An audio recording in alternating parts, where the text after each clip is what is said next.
Suntem pe data de 4 aprilie 2015.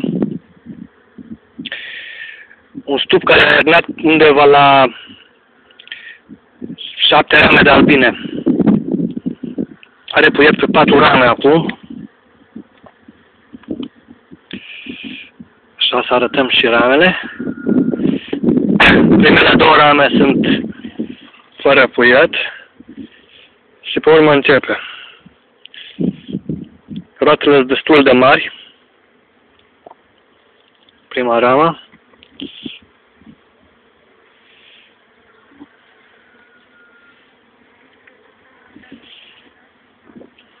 A doua ramă cu puiet. Puietul se întinde undeva până pe 3 sferți. E căpăcit majoritatea.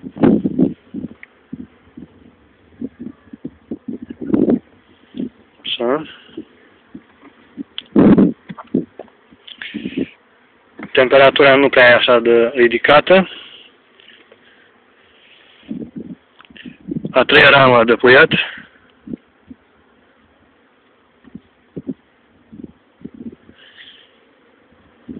Partea asta.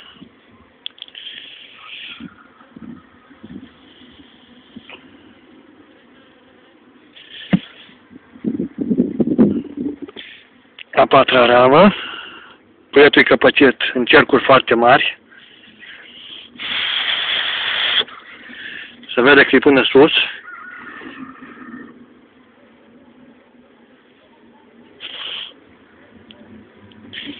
Patru rame, căpăcit.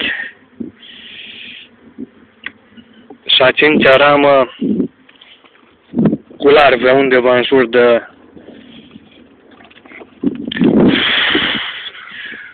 un cerc undeva în jur de o palmă deschisă.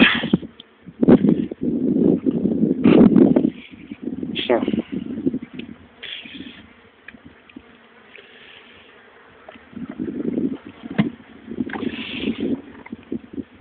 Aici are polen și miere ceva.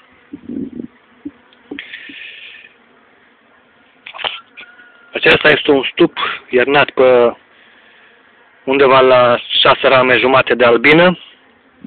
Dacă ar fi fost mai puternic, ar fi fost mai bun. A fost foarte frig, frig în continuare, pomii sunt înfloriți, nu pot să culeagă. Mergem mai departe. Sănătate și spor la stimulare în continuare.